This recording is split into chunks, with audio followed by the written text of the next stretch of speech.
Hello, everyone. We call the March 5th Heritage Preservation Committee meeting to order. Can we have a roll call, please? Commissioner Davies? Present. Commissioner Coleman? Morris? Mueller? Here. Welbert? Here. And Chairperson St. John. Here. Has everyone had a chance to review the agenda?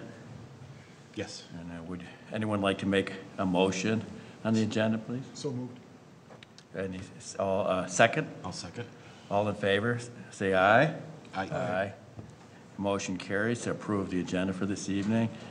That moves us to the next item, the visitor presentation. Is there anyone in the audience who would like to speak about something that's not on the agenda?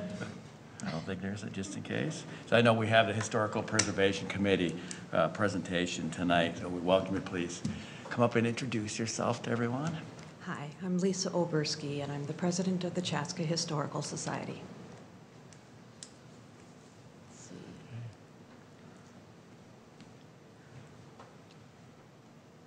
What's going to be hard is that I don't have a vision of it, really. Oh, we get to see it there. Okay, thank you. Oh, so the Chaska Historical Society has been in existence since 1980, and just for bringing everyone up to date, I was going to go through real quickly a brief history, and then into what we are in the practice of working on right now, and our goals for the future. So, the mission of the Chaska Historical Society has been and is to honor the rich heritage of the Chaska community by collecting, preserving, recording, and sharing its history. Many of you probably know that the organization was begun in 1980 by Tracy Swanson, Luke Melkert, and Shirley Brewers. Tracy was the president for more or less of the 35 years up to 2015. At that point, I took over the presidency. And in that time, the Historical Society has managed to accumulate and create a number of things for the Chaska community. We are an all-volunteer organization. We always have been. It's a community or an organization that has a 9-member board, and then from that 9-member board, the 4 officers are chosen. We've been collecting photographs and artifacts actively since 1976, and that was with the original writing of the Chaska history books, Chaska volumes 1 and 2, as they were formerly known. The city has been a very strong supporter of the Historical Society over time, and they have given us a place to call home since 1988. That was back in the Christian Klein House, and back in 2003, the livery stable, the historic Brinkhouse livery stable, was redone by the city for both the Historical Society and the Chamber of Commerce, and we have been there ever since. And when the Chamber of Commerce turned from the Chaska Chamber of Commerce to the Southeast Metro Chamber, and then eventually they moved out, we were actually quite pleased to have more space in order to add to our collections. One of our strongest supporters, in addition to the City of Chaska, has been the Lions organization. They have contributed to our mission year after year for the past almost 40 years, and we are extremely grateful to them. So some of the first things we did, as I mentioned earlier, the Chaska history books, Chaska 1 and 2. The Chaska heritage quilt needed a lot of research to explain what all the various parts of that quilt referred to, and to decide what would define the history of Chaska or the heritage of Chaska, and the Historical Society was very much involved in that. The initial walking tour of downtown Chaska was researched by the Historical Society, and the Chaska High School Hall of Fame was also researched and contributed to by the Historical Society.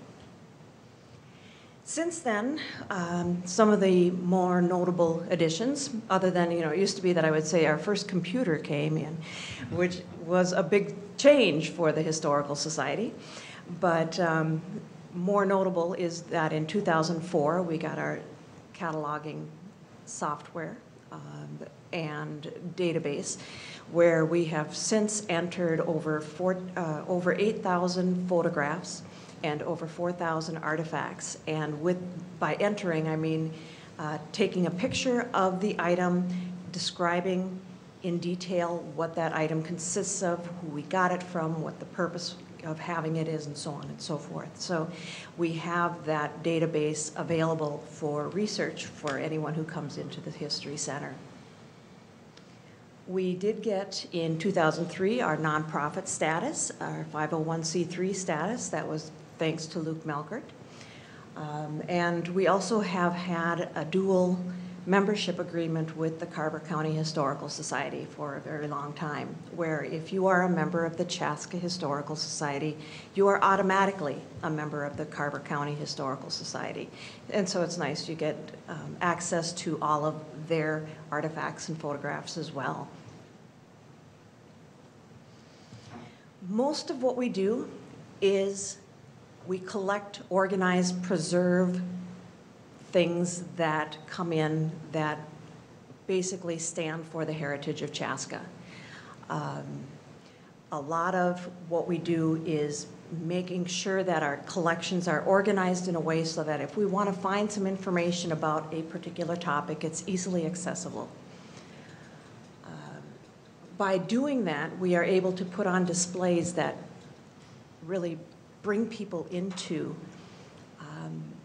the heritage, bring people into the stories of Chaska that make Chaska so different from so many other communities well, especially in the Twin Cities area. We are not your traditional suburban community with little or no history. We go back a long time. A lot of what we do also is we respond to requests for information, for research on whichever topics. Sometimes it's a question of genealogical significance. Was so-and-so here in 1860? Or how long was that Hammer's house around at anyway? What were the properties like before Jonathan came in the late 60s, early 70s, that sort of thing. We also, as part of that, will give presentations to school groups, scouting groups, and actually I've got another one scheduled for basically an adult interest group. And they're just going to be coming over to the Historical Society and seeing what we do there and hearing a bit about the history of Chaska. And by doing that, we like to get people involved and get people interested in what makes this such an interesting community historically.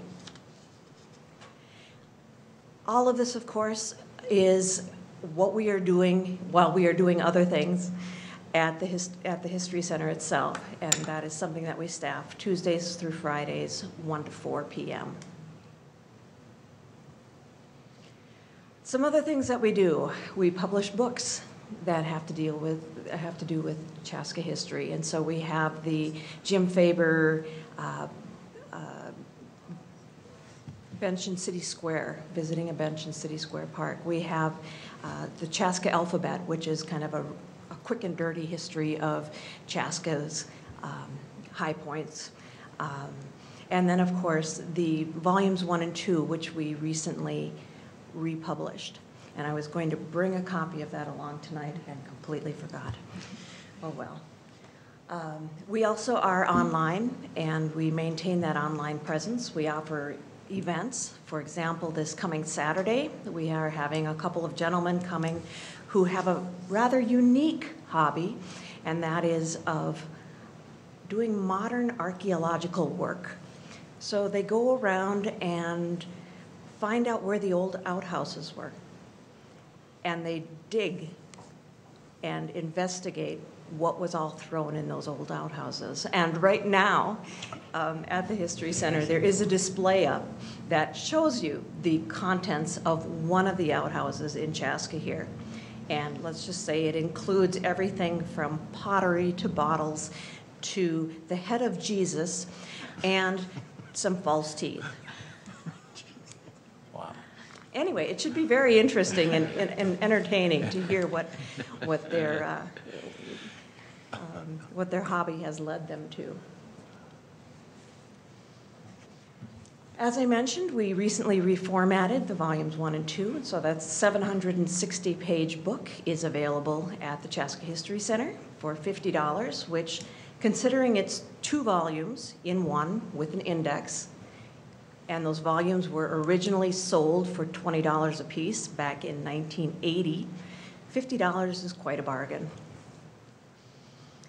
We are also in the process of bringing that history, that written history, closer to up to date. And so we have been in the process of writing the 1950 to 2000 Chaska history book for the last couple of years. And I believe the writing itself will be done for sure by the end of this year. And then we'll be compiling the photographs and doing the layout and all of that as part of the continuing that quality, in-depth research on the city of Chaska. Something that we've started relatively recently is that the Herald had given us all of their negatives from about 1977 to 2002 when they switched to all digital. And with those negatives, they gave us them with the understanding that if anyone wanted access to them, they could get them from us. Well, we are now in the process of going through and scanning the negatives of the photographs that actually appeared in the Herald. And then we will be adding those negatives or adding those photographs to our collections. Considering there are about 103,000 negatives from 1977 to 2002, because for example, when they took a picture of whichever event, they didn't take one picture. They took 20 pictures because they didn't know which ones would turn out. So we're not going to be putting all 20 pictures in our collection, but we will have 1 or 2 depending on what was used. So we are in the process of starting that. It's going to be a long process. It's a lot of work, but we've done big projects before and they've worked. So. Right now, we are also in the process of working with the Schramm Brewery on building in they want to have a very strong connection to the traditional Germanic heritage of this area. And so they have asked us for history of the breweries in the area, photographs that we have of brewers and other sorts of things. And we've been working with them as needed to answer their questions about, well, what was all here before. One of the things that we've been doing most recently is working on our vision statement. We've had a mission statement since the inception, but we're looking at, okay, we've got this wonderful organization. Where do we want to be as an organization 20 years from now, 30 years from now, 40 years from now? And in order to do this, we need to have some idea of, okay, what do we as an organization want to stand for?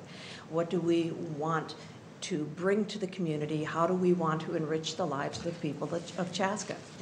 What's our not just our mission, but what is our ideal that we are reaching towards?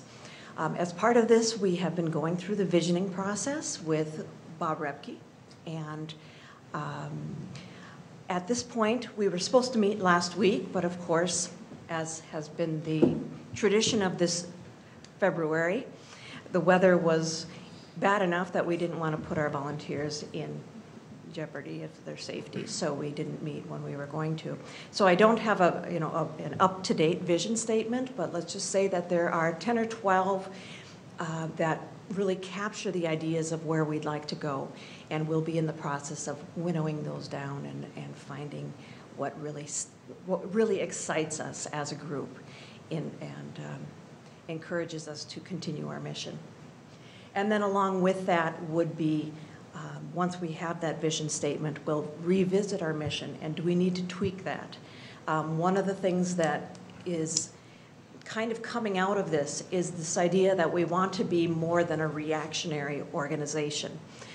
Rather than saying, yes, this was there and this is what we have about it. We want to be more of an organization that looks at what do we need to be preserving here? What is out there right now that we haven't been giving our attention to, that if we lose it, it's going to really lose a part of who we are as a community. And so that's something that we are looking at with that visioning statement or that visioning piece. So we have about 175 members and 20 or more regular active volunteers. It's, you know, I think I figured it out, and we have like 30 or 35, and different people have just different pieces of things they do. We've got a couple of volunteers who are willing to do all of the oral interviews, transcribing all of the oral interviews, which is fabulous. We have volunteers who are kind of the resident genius. You know, if you have a question about this house in Chaska, well, you just call so-and-so and they will tell you who lived there last week, who lived there 10 years ago, and who lived there 50 years ago, and they can tell you that. We have people who are devoted primarily to the artifacts and making sure that those artifacts are stored in an archivally safe way. We have people who are doing data entry, getting all that information into the system so that it can be accessed through keyword searches and such. Just a lot of people doing a lot of different things. We do serve, I think, as a collection point for Chaska's cultural heritage, or we try to. And that was another thing that we're looking at, is how can we, as a community, encourage people who have come to the community to really own it as their own and claim it as their community. Because, face it, most of Chaska has not lived here 70 years, in which case, let's make sure that the people who are here feel that this is a part of who they are too. And, as I mentioned, our vision is being developed. So we are trying to be more active. I hate the word proactive because I think it's redundant. But I think we are trying to be more active and, rather than reactionary. And I really look forward to where we can go in the future. Do you have any questions for me? I've got one question. Liz, when this commission needs support from the Historical Society, do you go there first then usually? If we've got a case that's coming up that could use some? Yeah, I mean, typically when we have an application come through and we don't have a lot of electronic documents or pictures on file here, and I need more historical information, they're the first people I go to for that, and they've helped out tremendously for trying to track down any historical photos or give us some historical background on some of the properties that might come into question. So we owe them a lot of gratitude for the work that they've been able to put in and kind of give back to us to make some of the motions and recommendations that we do at this commission level. So we are very appreciative of their time and efforts. So we do use them a lot. Yep. Yeah, I saw online what was done for what's across the street, and there was a lot. Yep. Yep. And can I just jump in and hook in on it? What can we do, Lisa, to help you in historical as this committee? Are there things we can do to help you in your mission as you're updating it and doing all your good work? I think one of the things we are really looking at right now is the necessary aspect of preserving more than just brick buildings. And so there are a number of homes, businesses that are wood framed, that we haven't necessarily had our focus on, because it's always been, we need to preserve the Chaska brick, which is, it's a valid reason to preserve it, but it shouldn't just be because of the brick. It should be because of what else is this property, what else is this aspect telling about Chaska and about what is important to Chaskans. I would say that would be the primary thing. And, if there are particular things that you are doing, that we can do research for you on those aspects, we would love to do that. Is the Historical Society developing a list of those properties, or? We are not at this point. Okay. I think once we have that vision statement in place, we'll be able to go more towards that direction. Okay. Well, that does sound like a great project for us both to be working on together, the commission and the society. A couple of things that I know that the question came up sometime last year about, does Chaska have a visitor center or, a place for people to come and check into? And it just kind of struck me that the History Center is one of those, is kind of the place, if not the primary place for that. And I'm not sure that always gets recognized as, for what that is. Secondly, I think while focusing on the buildings, is important, I think the overall information that's provided in that new book, which I know is a compilation of the other two, but the cultural and ethnic pieces of that, of why we do things the way we do it and what some of the history has been, that has really nothing to do with buildings, but has to do with, Right. with the people that live here. One of the things in the book that we are in the process of writing, one of the things that we have in that is, instead of being, the first book was very chronologically based. It told you about these 10 years, then those 10 years, then those 10 years, all the way through to 1900. And then the second book was a combination of chronologically and thematically based, which covered a lot of different areas too. What we're finding with this next book is that it is going to be primarily thematically based. So you can just notice the transition. And then thematically, it'll be chronological within those various themes. And so it's going to be tracing Jonathan. It's going to be tracing the Eastern Carver County schools, starting with Chaska. It's going to be looking at events, historical events, and how they were approached in Chaska. It's going to be the city, the development of the city itself, industry, and industries move into the city, businesses, churches, organizations, service organizations, other community clubs, and that sort of thing. So it's going to be a broad base. What is challenging is that we wanted to still maintain that feel of the small town where you hear about this individual and that individual, but at the same time realizing that when you have 25,000 instead of 2,000 people, it's a little bit challenging to do that. So we have, thank goodness, Laurel Means, who is a retired English professor, is our editor-in-chief, and she is very good at what she does.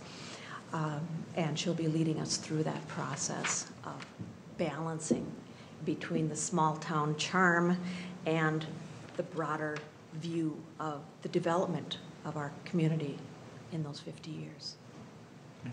I'm really excited to hear you talk about active preservation, and I kind of feel like there's a bridge coming from a historical society, and we have this great commission, Human Rights Commission, that talks about making everyone feel welcome and inclusiveness. Like, I see this bridge between where things they want to do that make us better in the future and where you can help position that you talk about, Yeah. helping people don't come from here, 70 years, feel like part of the community. I think it's really Right. awesome, the potential what could happen here between the different commissions in the town. And Yeah, I think all there that. is a strong feeling that we need to do this in order to preserve our feeling of Chaska being someplace special.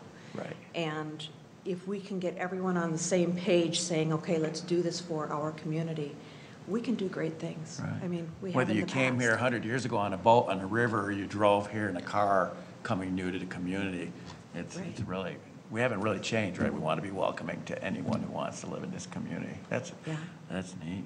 Do you have more questions? Well, I have a whole I list of think questions. you know, it was driven home, I know especially for Lisa and I today, because we attended a funeral of one of the, you know, kind of pillars of the Chaska history, Historical Society. Mary Law has been, you know, very active and I think it just drove home the fact that there's fewer and fewer of these people, true historians that are left around that really know, that you could literally pick up the phone and say, who lived here 50 years ago?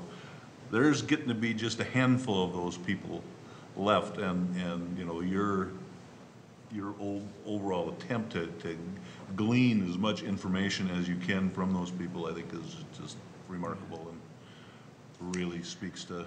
And we can always use more volunteers because there are so many people we would love to talk to, and we just don't have enough people to interview them. So, 'Cause that yeah. question hooks to your point here is, we've got people that have lived in Chaska a long time, and you know they have basements or attics of artifacts and pictures, and is there a program to go out and seek that information before people pass and things get thrown away and we lose it? We have, you know, we've always let it be known that we are open to receiving artifacts and photographs. We had to kind of put a moratorium on it for a while because we have limited space.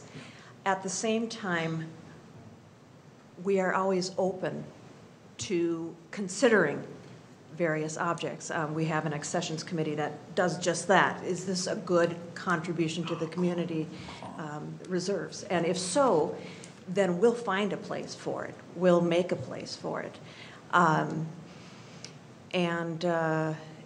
It's something that we are always open to having people bring things in.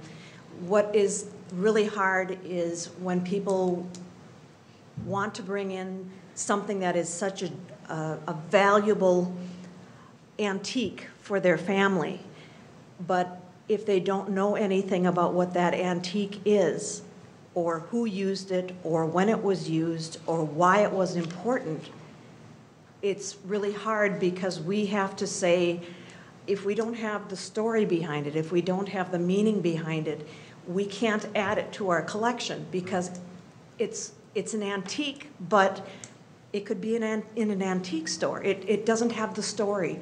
That story is of utmost importance to what we collect. So if your family came from Central America and you carried everything in this knapsack as you went from here to there, we would want that as you were coming to Chaska. You know, we would want that because it's part of your story. But again, we have, I think, we have a good plan in place so that we can accession items that are going to add to our story, but at the same time aren't accessioning items just because they're monetarily valuable or whatever. What's it take to become a member, Lisa? That's pretty neat that you have 175. It's really not difficult at all. If you go on our website, chaskahistory.org, there is a form on there to belong to the Chaska Historical Society. You can just print it out, and it is, let's see, $20 for an individual, $30 for a family, and $10 for a senior citizen per year. And that membership, we're going to help you with your research regardless. That membership is more of a sign of you're supporting what we're doing than it is something that we use. I mean, we use it, of course, to further our mission, but it's not going to give you a free umbrella, you know? What's your annual operating budget? We don't have a definite operating budget. We work with the donations we get, and we usually sit at about 15,000 or so. And with that, we save it for when we want to have books reprinted, or if we need index cards, or if we need, you know, whatever we need, and we make it work. That amount carries from year to year. And like I said, the Lions have been very generous. They give us usually $2,000 or more per year, which just helps us a great deal further our mission. You mentioned things being online. Can a citizen log in from home and look at the photographs, or do you have to come down? Not yet. That is something that Carver County has in place. But you have to be a member, and then it requires this extremely long, complicated password. If we do it, we would like to be able to just put them out there, and people would have access to them. And we haven't raised the funds yet in order to create a program that will allow us to do that. That's something, again, we've got a lot of plans, and they will happen. It's just not going to be tomorrow. Are the books that you mentioned earlier for $50, are they available in the library for those who Yes. maybe don't have $50? Yes. And there's a copy at Carver County in Waconia. There are people who come into the Historical Society and sit and read it in the Historical Society, actually. But they are available in various places. Why do you believe it? What's your connection? What makes you tick? You're very enthusiastic and knowledgeable. What brought you here? I'm a transplant, actually. But I'm a transplant with a Chaska history. I grew up in central Minnesota, Eden Valley, very small town where when I left, there were 761 people rather than 762. But I went to graduate school out in Michigan, and when my husband and I were moving back to Minnesota, because my grandparents and not my great-grandparents, my parents and grandparents were still alive, and we wanted our girls to know their extended family. We wanted them to know their grandparents. And so we moved back to Minnesota, and it was like, well, where in Minnesota should we go? And we checked out various locations, and we really liked the school system here. So we came here for the school system, and also because it just so happens that I have a relative who came from Chaska. My great-great-grandfather built the Fink Young House on 322 West 1st Street back in 1883. And he and his wife had, their dozen kids or whatever. And one of them was my great-grandfather, who moved from Chaska to Eden Valley. And I grew up on that farm in Eden Valley. So it seemed highly appropriate to move to Chaska. And then when Mary Law's great-nephew and niece, who were living in the house, decided to move, it was supposed to happen. We had to buy that house and move there. So even though, yes, we are not, we moved here in 1998, and though we haven't lived here our entire lives, we kind of feel like we do. That's cool. Thank you. So that's the bridge. That's a good one. Does anyone have any other questions or comments? Awesome, great work. Great work. Thank you for bringing this to us tonight. I know Lizzie tried to get us out during the day a few times, and it's been tough with schedules, so thanks for coming tonight, Lisa. No worries. I'm glad Appreciate it. you were open to hearing what I have to say. I appreciate Yeah, it. you know, I'm a rookie here too. I've only been in Chaska 15 years. You know, and I'm hoping for my citizenship, but you know, to tie your ears, the way to become part of the community is to get involved with the community, Yeah. right? And what you're doing, and volunteer for things, and get out at events, and then it just starts. You start becoming a community. So it's a really important thing you're doing. It's something that I think is part of being part of a community, is being involved and getting to know each other and giving back to that community. That's just part of, well, it's just part of what I believe is necessary as a member of a community. And I think that that has been one of the strong points of Chaska community over the last 170 years, is that that willingness and that interest in being involved and caring about your community that you live in. I just had one last question. How do you communicate to the community? Do you run, like, if there's an event, something in a paper, is it on your website, or how do we keep up with you in what the Historical Society is doing?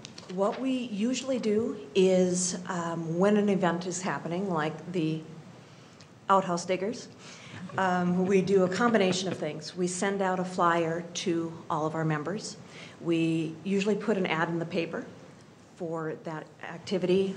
We've been more active on Facebook lately, and so if you go onto our Facebook page, there are a couple of us who try to keep things relatively up to date on there, or different things going on, or just peeks into the history of Chaska, so that everyone gets a glimpse of what it was like in 1878, or what it was like in 1972, or what it was like, and so on and so forth. I would say those are our main ways of connecting with people. We have been very fortunate, for example, when we redid the book, that Mark Olson at the Herald has been extraordinarily helpful and willing to share what we have with the rest of the Chaska community. So we are very grateful to him and his staff for what they have done. That's about how we've done it. Well, thank you for coming tonight. I appreciate it. Every night You're we're here, we welcome. learn different things that are important, and thank you for what you do, for your time. Thank you. And I if there's appreciate anything you having need a from us, place. please. We got our boss over there keeps us on track with. If there's something this committee can do for you and the Right. Historical Society, please let us know. Okay, I will keep that in mind. Thank Well, you. thank you, Lisa. I'll take it back to the board. Thanks for coming. Thank you. Cool.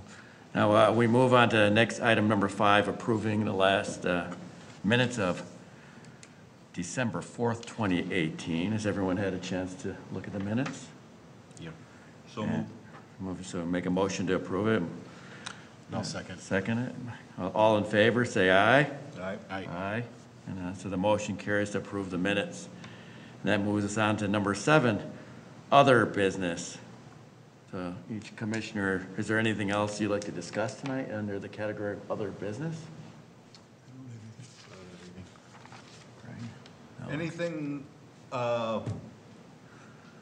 additional about the S House? Yep. Are you so- gonna bring that up, or? Yep, I do have a couple updates for you guys, if you guys don't have anything else to add for other business. Oh, all Okay. yours, Liz. So with the S lot and the Ernst House, next HPC meeting, you're gonna have a site alteration permit in front of you from the applicants. So they're gonna be moving forward with kind of the HPC approval side of things, just to get your take on kind of the changes that they've done since their concept plan, kind of gauge your initial thoughts on that and get the approval for their site alteration permit to work on the S lot and the Ernst home, and then the newer carriage house and garage in the rear of those properties. So that'll be coming to you next meeting on April 2nd. So let me know if any of you are going to have an attendance issue with that meeting, but it'd be nice to have everyone there for that.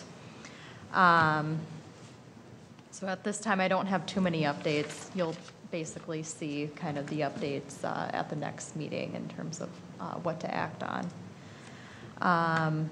We also have indication that, because for a while, the Hammers property was basically at a standstill, trying to figure out some negotiations with the church property and so forth. So I think they finally have been able to get through that step in the process, so they are ramping back up again with the Hammers property. So we do have a meeting with the developer, as well as Kirsten, who's expressed interest in trying to preserve the Hammers house on Friday this week. So we'll know a little bit more on kind of where they're at with things and so forth. That might come back to you again in the event that they have to modify the deadline date that we established on that. Is that, So- what was the date? It was in June? June 1st June of 1st. this year. That's So coming that'll quickly. definitely get pushed probably to even next year, given some of the documents that they have to prepare for the overall development site. So we will probably bring that in the event that we have to modify that deadline date. So we'll know more at the end of this week on that. So we definitely have a couple things coming down the pipeline that you guys will be involved with. So that'll be exciting.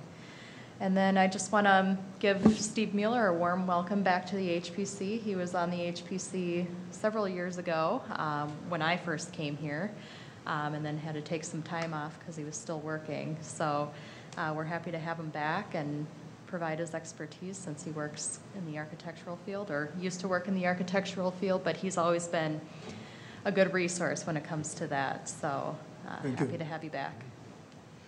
And that's all I got, unless Do you we guys have have, any are we questions. still short one member? We have two Yes. resign. Yes. So currently, we have 6 members. We're a 7-member commission. So if you know anyone who is interested in serving the community or being on board kind of on the heritage preservation side of things, let them know that we have a vacancy Okay. right now, and we can certainly use another member. Will do. So Well, anything else? I don't have anything else. here? Is that, I'd like to ask for a motion to adjourn tonight's meeting. So moved. In a second, I'll second. the motion to adjourn the meeting passes. This meeting is closed.